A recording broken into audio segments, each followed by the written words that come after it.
Bonjour tout le monde, j'espère que vous allez bien.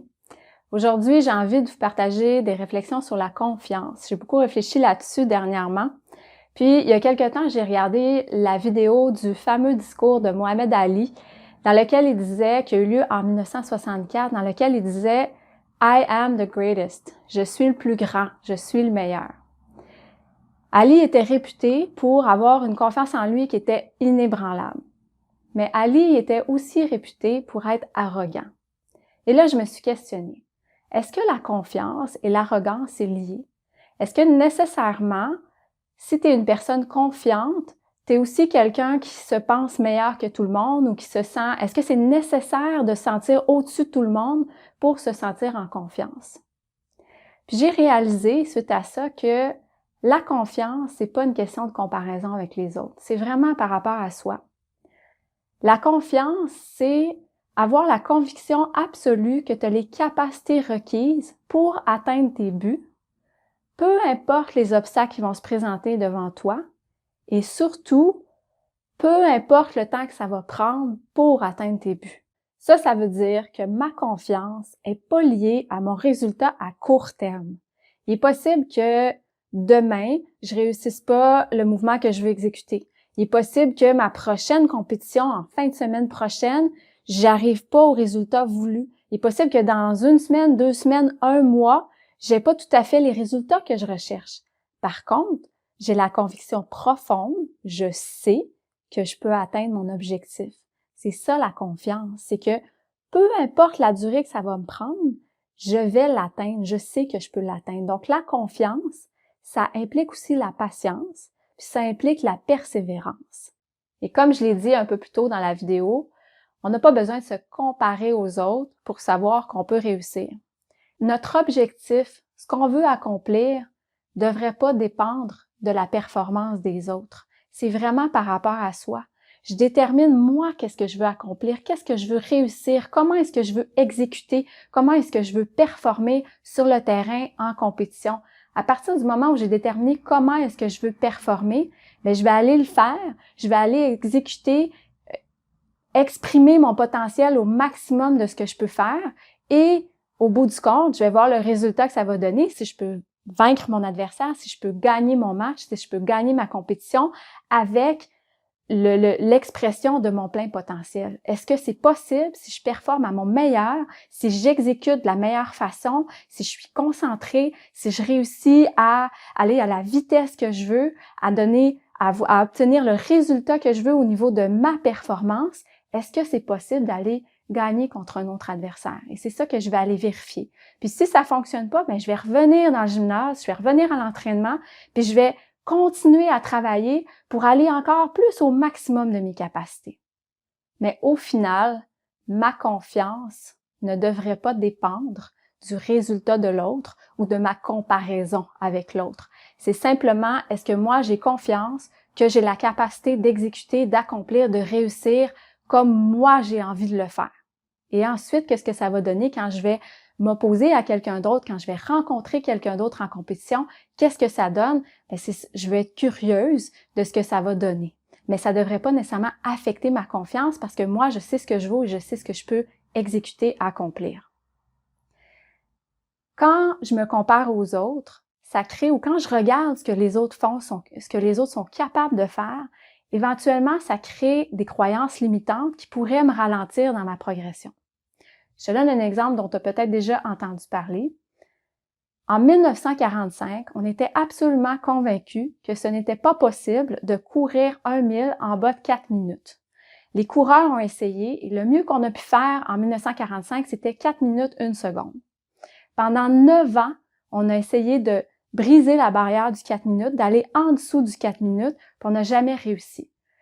Puis, à un certain point, on s'est dit, c'est impossible, le corps est limité physiologiquement et ce n'est pas possible de descendre en bas du 4 minutes pour courir 1 000.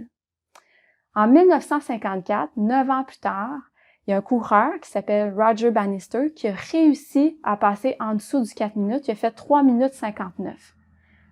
Un mois plus tard, il y a un Australien qui l'a suivi puis qui a réussi à faire en bas du 4 minutes. Ce qu'on n'a pas réussi à faire pendant 9 ans, une fois que quelqu'un a réussi à briser cette barrière-là, Un mois plus tard, il y a quelqu'un d'autre qui l'a fait. Puis en 2018, il y a près de 1500 coureurs qui ont réussi à courir le 1000 en bas du 4 minutes. Au bout du compte, quand on regarde les autres, puis qu'on voit que personne n'est capable de le faire, on y croit moins. Mais quand quelqu'un réussit à le faire, soudainement, on se rend compte que c'est possible, mais là, soudainement, on est capable de le faire. Donc, plus on regarde les autres, c'est comme si en regardant les autres, en observant ce qu'ils sont capables de faire, ça nous donne un approximatif de ce qui est possible. Et à partir de ce moment-là, nous, on reste dans la petite boîte du possible, puis c'est beaucoup plus difficile d'en sortir. Donc, plus tu te compares aux autres, plus tu mets des limites dans ce que c'est possible, dans ce qui est possible de faire pour toi. Mais au bout du compte, toi, tu as certaines qualités qui sont uniques, tu as des talents uniques et il y a la possibilité, en fait, il y a souvent plusieurs manières d'accomplir quelque chose et tu dois trouver ta manière à toi avec tes talents uniques. Donc, en regardant les autres, tu vas déterminer, on peut réussir de telle façon, je peux utiliser telle technique, mais si tu te regardes toi, avec ton talent à toi, il est possible que tu réussisses d'une manière différente. Donc, observer les autres pour voir un petit peu ce qui se fait, ça peut être une bonne chose, mais jusqu'à un certain point, à un moment donné, il faut que tu reviennes à toi et que tu regardes quels sont tes talents, quelles sont tes capacités et comment est-ce que toi, tu pourrais atteindre ton propre objectif à ta manière à toi, sans te focaliser sur comment les autres le font. Une des différences majeures entre une personne qui se fait confiance et une personne qui manque de confiance. La personne qui se fait confiance n'a pas besoin d'utiliser les compétitions. En fait, les compétitions ne sont pas un indice de son niveau ou de ses capacités. C'est simplement un indice de progression. Pour la personne qui se fait pas confiance, chaque compétition devient un indice de est-ce que je suis bon, est-ce que je suis bonne ou est-ce que je suis pas bonne. C'est quoi ma valeur? Donc, est-ce que je vaux quelque chose ou je vaux rien? Est-ce que je suis capable ou je ne suis pas capable? Donc, chaque compétition est une opportunité d'évaluation de soi et de déterminer est-ce que je devrais me faire confiance ou est-ce que je devrais pas me faire confiance? Comment est-ce que je me sens? La personne qui se fait confiance, sa confiance ne varie pas en fonction des compétitions. C'est simplement un indice de mon objectif est ici et à chaque compétition, où est-ce que je suis rendu dans mon objectif? Je suis rendu ici, la prochaine fois je suis rendu là, la prochaine fois je suis rendu là. La personne qui a une plus faible confiance, c'est pas une question de progression, c'est plus une question de est-ce que je peux l'atteindre ou je peux pas l'atteindre? Ah non, je l'atteins pas, puis mon objectif est à chaque compétition et non un objectif sur le moyen ou le long terme. C'est comme si chacune des compétitions devient une finalité en soi. Maintenant, qu'est-ce que je peux faire pour stabiliser, rendre ma confiance plus constante, me faire confiance? Un premier truc, c'est de comprendre, de réaliser que les obstacles, les difficultés, la défaite, les erreurs, c'est 50% du sport. C'est comme si on occulte un petit peu cette partie-là du sport. Généralement, on embarque, on veut faire du sport, mais faire du sport, faire une compétition, se lancer dans l'entraînement, puis après ça, aller jouer un match, à chaque fois, c'est un risque. Je prends un risque parce que je peux gagner, je peux perdre. Je peux y arriver, je peux ne pas y arriver. Je peux faire une erreur, je peux réussir mon lancer, mon frappé, mon élément. C'est 50-50. C'est sûr que plus je m'entraîne, je vais augmenter ma probabilité de réussite. Mais je dois comprendre que l'échec, que la défaite, que les erreurs font partie du sport.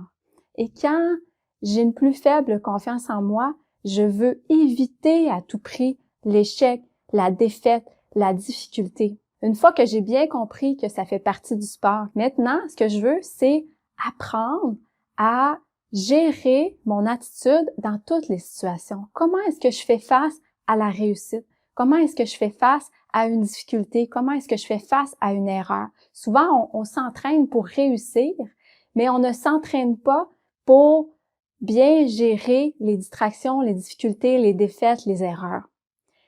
Ça devrait être une partie de notre entraînement. On doit s'entraîner à faire face à ces difficultés-là, particulièrement en compétition, en match, où est-ce que ça fait encore plus mal. Comment est-ce que je gère ça? Et c'est une habileté qu'on entraîne très peu. Si on a une difficulté à se faire confiance, on doit entraîner l'habileté de gérer la défaite, l'erreur, la difficulté. Tout le monde doit l'entraîner, mais je pense que quand on a une plus faible confiance en soi, c'est encore plus important. Et souvent, on l'évite parce que ça nous fait peur, parce que c'est désagréable, parce que c'est inconfortable. Donc, c'est vraiment quelque chose auquel on doit faire face, qu'on doit adresser, qu'on doit prendre le temps de s'arrêter et voir quand je fais une erreur, qu'est-ce que je fais? Comment est-ce que je réagis? Quand je fais face à la défaite, comment est-ce que je réagis? Quelle est ma perspective sur la défaite? Quelle est ma perspective sur l'erreur? Et comment est-ce que je vais gérer ça pour être capable de rebondir et de revenir dans la partie, revenir à l'entraînement la semaine suivante? Comment est-ce que je vais rester debout et continuer mon sport? Il y a quelque temps, j'ai rencontré une athlète qui venait de faire une compétition. C'était une compétition de qualification pour une finale dans son sport. Puis, elle n'avait pas réussi à se qualifier. Donc, la compétition n'avait pas été comme elle voulait. Puis, elle n'avait pas réussi à se qualifier pour la finale. Et la première chose qu'elle m'a dit, mon entraînement cette année, ça a servi à rien. Donc, j'ai pas réussi. J'ai fait tout ça pour rien. Et là, j'ai posé quelques questions. J'ai demandé, toi, dans combien de temps est-ce que tu vas atteindre ton pic dans ton sport? Parce que c'est une athlète qui est plus jeune. Puis là, on a calculé ensemble le moment du pic dans son sport, puis on a calculé que c'est à peu près dans 5 ans. Donc là, j'ai dit, si ton pic est dans 5 ans, qu'est-ce que tu dois faire pendant 5 ans pour pour te donner toutes les chances d'atteindre ton objectif dans 5 ans, donc de réussir à être parmi les meilleurs au monde? Qu'est-ce que tu dois faire? Comment est-ce que tu dois utiliser tes 5 prochaines années? Et là, elle m'a répondu, je dois m'entraîner, je dois m'entraîner beaucoup, je dois prendre de l'expérience. Et là, j'ai répondu, prendre de l'expérience, c'est pas juste d'aller compétitionner contre des athlètes de haut niveau. C'est pas juste de faire des grosses compétitions. Prendre de l'expérience, c'est vivre toutes les expériences pour être capable après ça de voir comment est-ce que je réagis quand en plein milieu de ma compétition, il y a quelque chose qui fonctionne pas. Comment est-ce que je réagis quand je réussis pas le mouvement que je suis censée faire? Comment est-ce que je réagis quand j'arrive contre un adversaire qui est vraiment plus fort que moi, qui est juste à côté de moi, je le vois aller, puis c'est une compétition individuelle, je vois mon adversaire compétitionner et je vois que vraiment est en avance sur moi, comment est-ce que je réagis? Il y a certaines choses avec lesquelles je réussis à bien composer, puis il y a d'autres choses pour moi qui sont un peu plus des défis. Dans les 5 prochaines années, c'est important d'apprendre quels sont mes défis à moi. Quand est-ce que je réagis bien? Quand est-ce que je réagis moins bien? Puis quand je réagis moins bien, quelles pourraient être mes solutions? Si je gagne toujours en compétition, il est fort probable que quand j'arrive dans les compétitions de très haut niveau, le jour où je vais arriver aux Jeux olympiques, où je vais arriver aux championnats du monde, il est fort probable que ça ne se déroule pas exactement comme je pensais que ça pourrait se dérouler. Puis si j'ai pas développé des outils pour faire face à des situations problématiques, il y a des fortes chances qu'à ce moment-là, je choque, que je réussisse pas à m'en sortir. Mais si j'ai fait face à ces problématiques-là avant, dans mes dernières années, dans toutes mes années d'entraînement, j'ai développé des outils. Puis ces outils-là, je les mets dans ma boîte à outils à chaque fois. Puis quand je vais arriver dans mes compétitions les plus importantes, je vais avoir tellement d'outils que je vais être capable, dans n'importe quelle situation, de m'en sortir. Donc, ce qui est important, c'est à chaque compétition, le premier exercice qu'on a fait ensemble avec l'athlète que j'ai rencontré, c'est nomme-moi, c'est une chose que je lui ai donnée à faire, nomme-moi 5 choses que ton année, cette année, et que ta dernière compétition t'ont apprises. Qu'est-ce que tu as appris sur toi, sur ta performance, sur tes défis, tes challenges, tes difficultés, et quelles pourraient être les solutions si ça se représente dans le futur ou quand ça va se représenter dans le futur. Qu'est-ce que tu pourrais faire? Et là, on va s'entraîner à être capable de développer des stratégies, à utiliser nos stratégies pour revenir en force, pour rester plus solide, plus constante dans les compétitions à venir. Une autre stratégie très importante pour se faire confiance, pour foncer, pour oser prendre des risques, c'est de savoir pourquoi on fait ce qu'on fait. Donc, savoir pourquoi on est là, avoir une cause, avoir un grand but. Quand je disais tantôt la confiance, c'est lié à la persévérance, à la patience, parce que c'est à à moyen et à long terme. Quand on est capable de voir les choses à moyen et à long terme, on est capable de se faire plus confiance. Quand chaque compétition est une question de vie ou de mort, là, ça devient difficile. Quand c'est soit un échec ou une victoire à chaque fois, ça devient plus difficile. Mais si je suis capable de le voir sur le long terme et que je sais pourquoi je suis là, que je sais pourquoi je fais les choses, c'est beaucoup plus facile de foncer. C'est beaucoup plus facile d'oser. Je donne un exemple par rapport à ma propre expérience. Il y a quelques années, j'ai décidé de changer mon style de jeu dans l'Ultimate. Une de mes forces, pour moi, c'est les lancers longs. Donc, je suis capable de lancer très long un disque, mais en compétition, dans les matchs, j'osais pas le lancer. Donc, c'est très rare que j'osais le faire parce que j'avais peur de faire une erreur. J'avais peur que le disque soit pas attrapé, que ma précision soit pas bonne.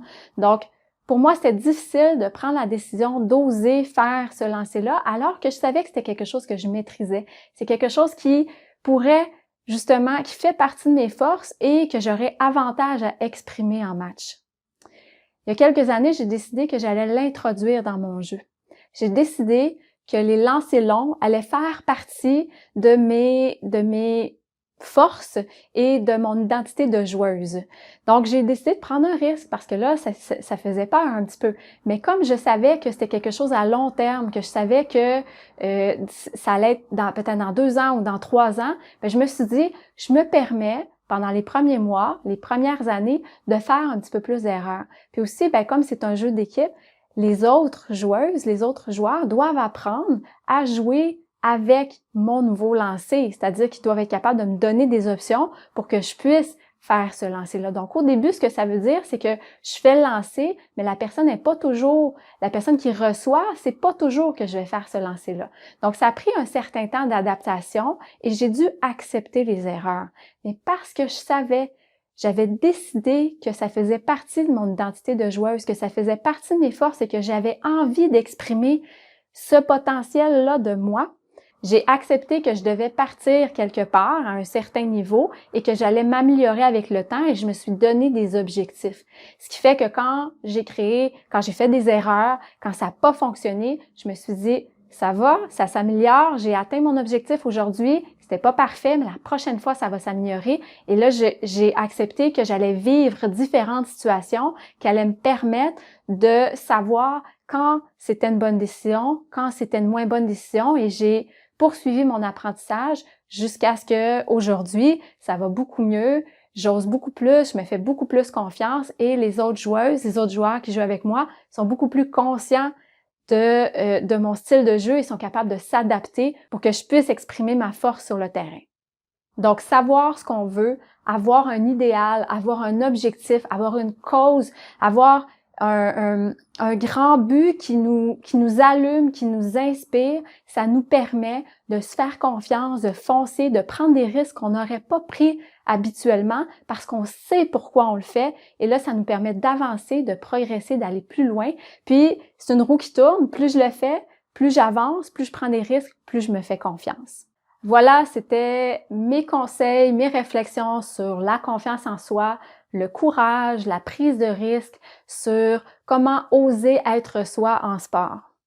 J'espère que mes conseils te sont utiles. Si tu as envie de poursuivre plus loin ta préparation mentale, continuer à apprendre, tu peux t'abonner sur mon Patreon et tu vas recevoir un audio et un exercice par mois. Et si tu as aimé la vidéo, aime la vidéo, tu peux mettre tes commentaires, tu peux partager et on se revoit bientôt.